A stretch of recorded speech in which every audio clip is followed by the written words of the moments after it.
Ya kan ini menjadi berapa? 80 ribuan ya. Belum lagi kemarin saya diskusi dengan beberapa kawan-kawan, ada sekitar 60 perusahaan yang akan melakukan PHK. 80.000 lebih buruh di PHK tahun ini. Tapi badai PHK lebih besar bisa diprediksi terjadi tahun depan. Apa penyebabnya dan apa yang harus dilakukan pemerintah agar tidak terjadi badai PHK besar-besaran di tahun depan?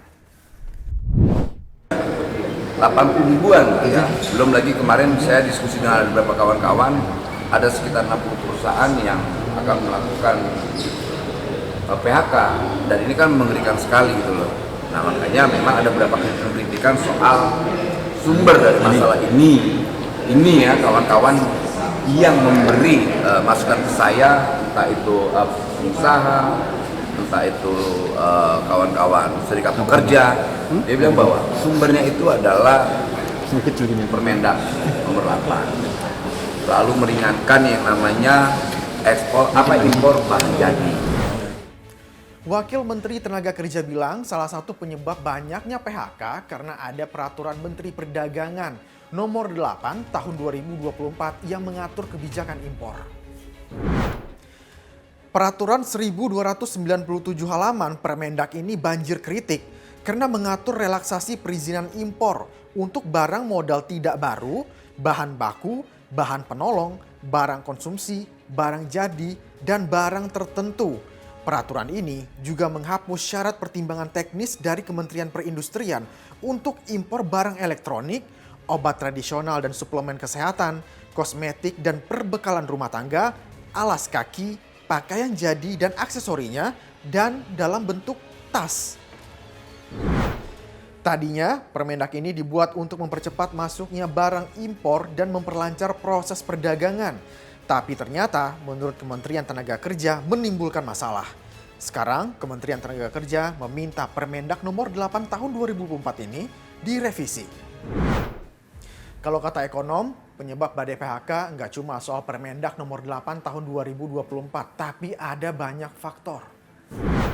Ya, salah satu faktornya memang terjadi pelemahan kondisi baik ekspor maupun dari sisi domestik. Ya, jadi daya beli masyarakat ini ditunjukkan berbagai indikator, mulai dari jumlah pertumbuhan dana simpanan yang sangat rendah, kemudian penyaluran kredit pada UMKM itu juga hanya tumbuhnya 3%, jadi sangat kecil. Dan di sisi yang lain memang penjualan retail di berbagai jenis barang, salah satunya adalah suku cadang kendaraan bermotor, berarti industri otomotif memang sedang tidak baik-baik saja. Kemudian makanan, minuman, penjualan retailnya juga turun. Jadi 2024 kemarin memang ada tekanan daya beli. Nah, selain itu kalau melihat dari ekspansi industri manufaktur, terutama investasi-investasi yang baru, sepertinya memang belum banyak yang masuk atau terrealisasikan.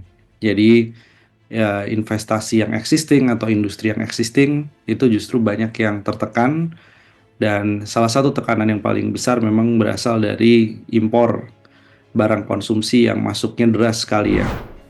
Badai PHK yang besar juga berdampak pada perekonomian tahun depan. Apalagi ditambah dengan kebijakan PPN yang naik 12%. Kebijakan untuk menaikkan tarif PPN dari 11 menjadi 12%, momentumnya tidak tepat. Bahkan di banyak negara pasca pandemi mereka berlomba-lomba menurunkan tarif PPN karena PPN ini ditanggung oleh konsumen.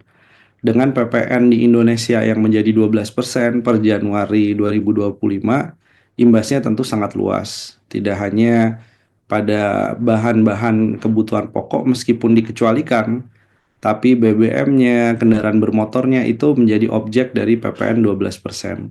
Sehingga imbas dari PPN 12% ini bisa mendorong pelambatan dari pertumbuhan ekonomi, pengeluaran kelompok menengah ke bawah karena sifat PPN-nya adalah regresif, maka pengeluaran kelas menengahnya bisa bertambah Rp350.000 per bulan. Dan untuk yang orang miskin, itu meskipun diberikan subsidi bansos, tetap pengeluaran bulanannya bisa meningkat 100.000 lebih. Ekonom bilang badai PHK tahun depan bisa lebih besar karena banyak tekanan dari sektor industri, UMKM sampai startup. Selain pengaturan impor, pemerintah diminta mengkaji kembali kenaikan PPN, pemberlakuan tapera, pajak bermotor, dan lainnya agar daya beli tetap bisa stabil. Saya Zekir Ahmad pamit, terima kasih, sampai jumpa.